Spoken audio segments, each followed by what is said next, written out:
Well met, everyone. I am Rich the Lich, and today I am doing a review on Monster Manual Expanded number 2. This is the second, obviously, Monster Manual that is put out there on DMsGuild by Dragonix. Dragonix was kind enough to send me this review copy, but this is the exact content that you will get should you decide to go out there and purchase this off of DMsGuild now for $19.99. I will run this through my review system of layout, design, and editing, art, and of course I'll talk about the content. And at the end of it all, I hope to better inform you as to whether or not this might be something that's a good fit for you and your gaming group. Let's jump into it. Up first is layout, design, and editing. So good front cover, you've got the typical standard stuff, we know what we're getting, an incredible supplement to the Monster Manual, Volo's Guide to Monsters, and Mordenkainen's Tome of Foes. So I'll talk a little more in detail about it in the content section, but what we're looking at here is, as it kind of indicates, an expanded Monster Manual. Dragonix created the first one, and it was a very good seller. It did really well on DMsGuild. I gave a really good review for it, so he sent this out to me and asked if I would do a review on this as well. You're getting a bunch of monster types and various traits and features and stuff like that about the monsters that sort of expand, as the title indicates, on the things that you'll already find in the Monster Manual or Volo's Guide, Mordenkainen. So when you see like an Etten, here you'll see sort of a beefed up Etten or a different version of an Etten, or maybe some sort of an Etten that has the ability to cast spells and so on. So that's the kind of stuff you're getting. But as we start to kind of navigate through, you've got a really good second page. You get the first indication of aesthetics.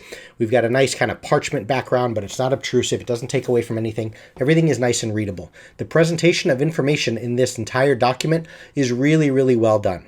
So you've got this sort of credits page giving, respect and identifying who did what, cover art, and so on. You have a really good table of contents. It's nice and well sorted. It's easily readable. You've got it all sort of alphabetized.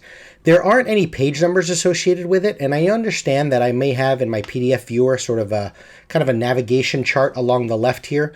It can be a little bit wonky to kind of find certain things, because at the back of the book, you have like this, where Appendix is sorting creatures by challenge rating, which is an awesome, awesome addition.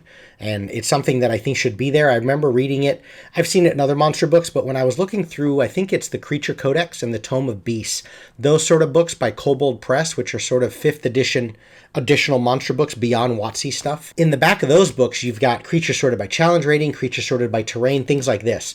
And it becomes really, really advantageous for the DM to kind of navigate their way through and find things. I use the D&D Beyond interface for most of my searching of monsters of what I want to use within my games. So it's just really cool to kind of navigate through that. But because there aren't any page numbers, when I want to look at sort of the highest CRs in here, so Asmodeus and Lolth, Queen of Spiders, I have to remember that she's a demon, right? Because when I look through, I just have to kind of scroll through and find the letter L, and I'm kind of guessing. So page 100, okay, we're in D's still, and so on. But as I started to look through over here, I looked under L and I didn't see it, because she's in the demon section under Demon Lord. And there she is there. Not a big deal. It's a small little nitpicky thing, but because of sort of the index and then also the table of contents not having any sort of page numbers, it was a little bit tough. I mean, there's 300 pages here. So it was a little bit tough for me to kind of navigate my way through and find exactly what I'm looking for. But that's a real small, slight thing. And honestly, truth be told, that's the only slight at all. And maybe I'm missing something, Dragonix. I have no problems amending my statements and making some other additional comments in my review here, in the comment section, if there's something that I'm missing to navigate through a little more efficiently. But overall, that's the only thing, because the layout is spot on. It is really, really well done. You've got a nice big title or a heading, a nice font choice, and it's a little bit larger, and we don't have too many font styles. And then you have, oftentimes on all of these, the efforts was made to have the creature, a little blurb about them, just as you would find in a monster manual, and then the stat block all on the same page. So it becomes very quick and efficient to get all the information up front. There aren't any things that I call like the dangling thoughts, where it talks about the monster and shows a picture, but then I have to scroll to the next page to find the stat block. Or maybe the stat block is there with the blurb about it, but then the artwork is on another page. Yeah, there may be a couple of instances. I mean, again, we're looking at 300 pages of monsters here.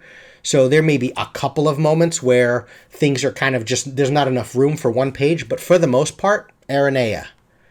The Aranea Elder. There's the artwork, there's the quick info about her, and then there's the stat block, the AFAC. The name, the title, artwork, blurb about it, stat block, Balhanoth, Banderhobbs, you know, and then you get a really cool piece of artwork, and then you've got different parts of, or different types of them. So you have a Shadow Assassin, a Shadow Raider, and so on. So you just have a really good layout overall. So layout, design, and editing, I'm going to give this 1.5 out of 2 possible points. Let's talk about the artwork. As always, we'll begin with the front cover. So we have the Demon Lord herself, Lolth. And there was a mention in the, where is it at? Right here, about the cover. Monster Manual Expanded 2, since it is half based on Mordenkainen's Tome of Foes and released during the arrival of Descent into Avernus, has a large number of fiends. What better way than to feature one of the most endearing and popular Demon Lords of all time, the queen of the Demon Web pits herself, Lolth. So there's the beautiful artwork created by Sanderson Gonzaga. And it's good. I like it. It's pretty good. The mouth, the face, I don't know, that kind of gesture, that smile, is a little bit off to me, but not a big deal. Overall, the artwork on the front cover is really nice. I like the color scheme and just sort of that darker image, and then we know what we're looking at, though, so it's pretty good. Now, throughout, the artwork is really, really well done. I'm going to jump ahead to just a bunch of different pieces here, and I'm going to talk about the best parts about this art. This one right here is incredible, and this is just sort of an introduction to it. Take a look at this artwork for this Yugoloth.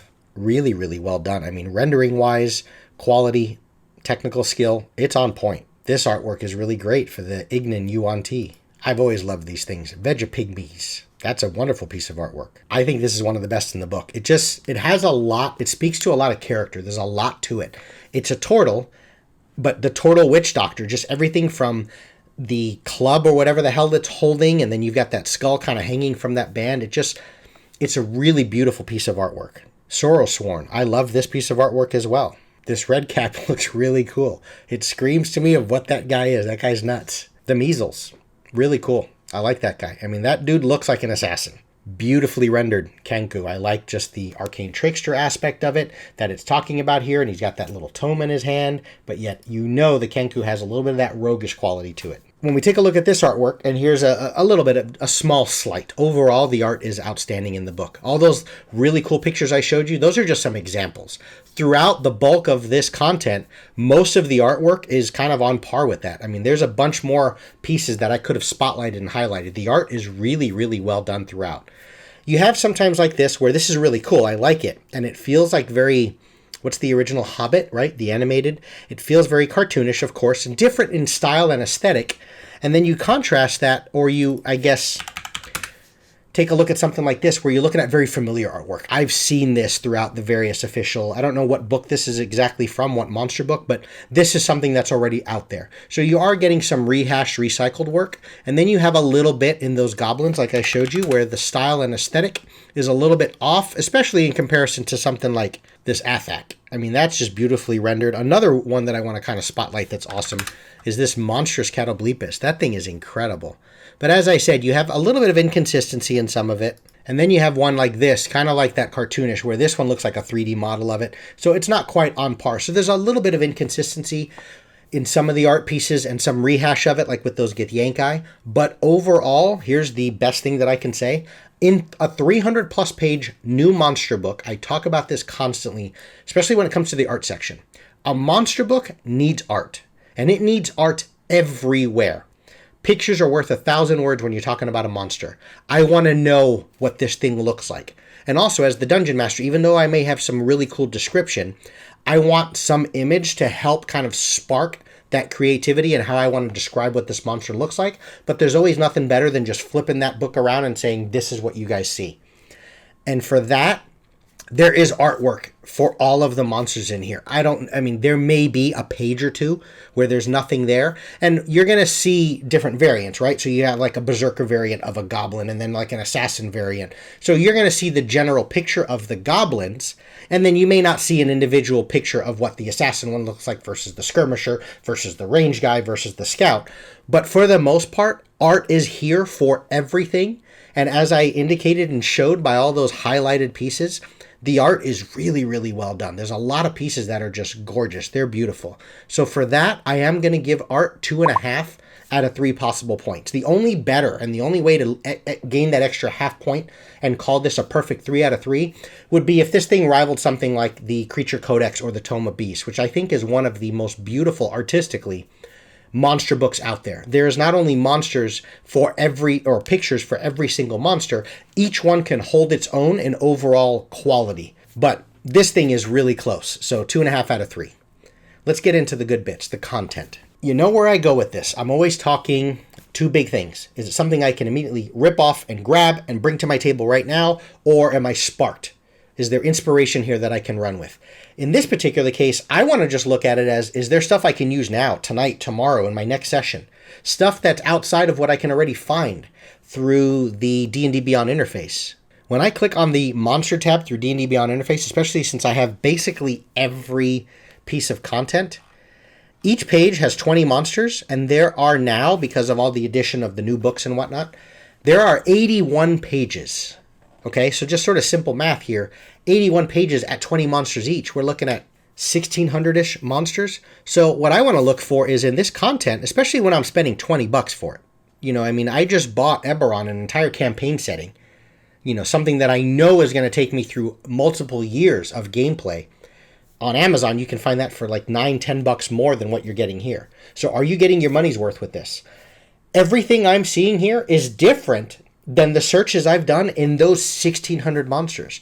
So from a content standpoint, the plug and play of, is there something here that's usable? There may be. Now, of course, you know, each DM is free to decide, and I like that index where you can kind of figure out what range of difficulty you're looking for. You know, there's going to be a bunch of stuff here that's not usable at level 1 because the CRs are just quite simply too high. But that's the same case with any monster book, right? But is there stuff that I can just plug and play?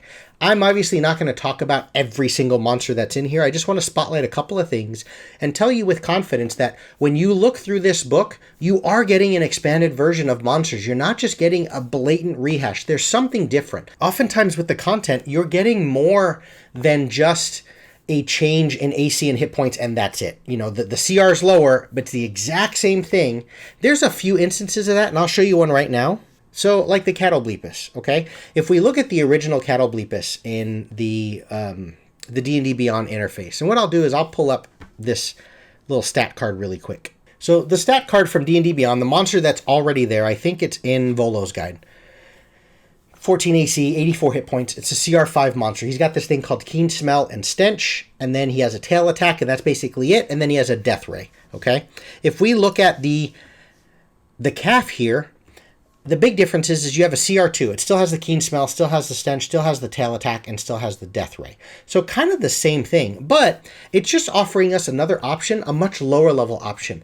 I like things like that where you sort of downgrade versus just making it beefier. If you're going to make something a higher CR and create a monstrous, more advanced, elite, epic version of a monster, you need to add a lot more traits and moving parts than just beefing up its hit point and making it more of a meat shield, right? Because there just needs to be more variety than that. But when you're downgrading, I don't mind keeping things identical, except obviously here we have armor class is a slight bit different, and there's less than half the hit points of the regular. And the reason why I don't mind keeping it sort of samey in that regard is because we're now at least allowing lower levels to encounter this cool creature. And if you kind of keep that mentality and you keep that treatment throughout, I think that's a good thing. But yet, when we get into the monstrous Catoblepus, notice here, as I just said, we're kind of doubling the CR of it. And yes, we are just beefing up its AC. We are giving it quite a bit more hit points than what's already printed in Volo's guide. And you still have the Keen Smell and the Stench and the Death Ray, which is one and the same. But now, even though he has a tail attack, notice he has a bite attack. The regular Catoblepus doesn't have a bite attack. So now you're adding a little more variety. I mean, you have a paragraph of extra stuff here. And his bite attack, you have to make con save. Otherwise, you're diseased. And then every 24 hours, you still have to keep making that save. And every time you fail, you lose maximum hit points, which can kill you. That's a change in the monster. It's not just saying we're going to double his CR and give him double the hit points and make him harder to hit, and that's it. So I like that you're getting sort of that idea of... And this is sort of a little more on the subtle end. Most of the monsters are quite varied and very different. So let's take a look at another one. Let's compare to the Etten. So here, and this is the regular Monster Manual Etten, you've got really low AC, but he's really thick. He has a lot of hit points.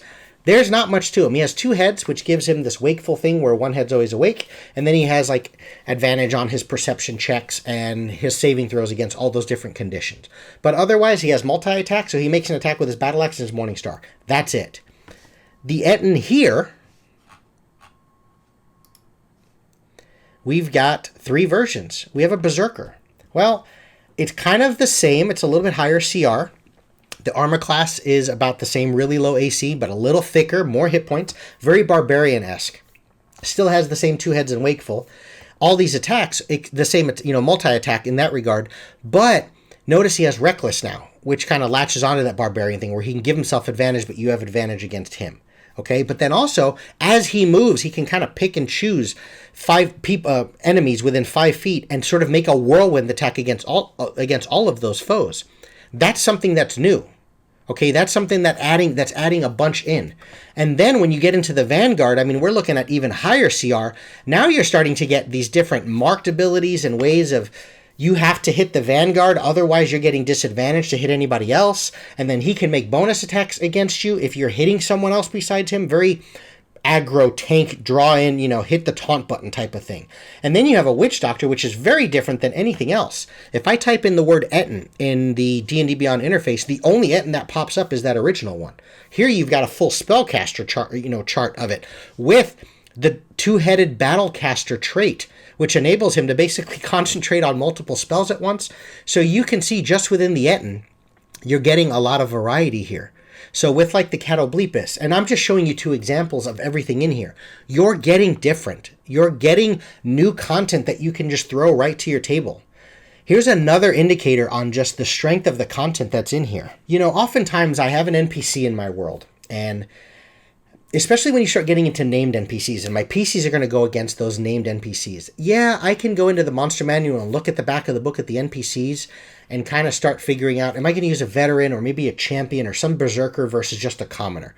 But even though they're beefed up and they have more traits and spellcasting ability as an archmage and all this other stuff, they still feel very kind of blank, like a template. They don't feel like a named NPC, someone, and I'm not saying I'm recreating a villain here, but just a named NPC that has some level of importance. What he's done here is Appendix A in the very back of the book. I mean, I'll just scroll through very quickly. Look at all the NPCs in here. You have an Arcane Archer, Elite Arcane Archer, Trickster, Master Arcane Trickster, Artillerist, Battlesmiths. I'm going to keep going. I mean, there's a lot here in NPCs, but what it feels like here, which is really well done, is you don't only have a master assassin, you have a grandfather of assassins with a cool piece of artwork to boot.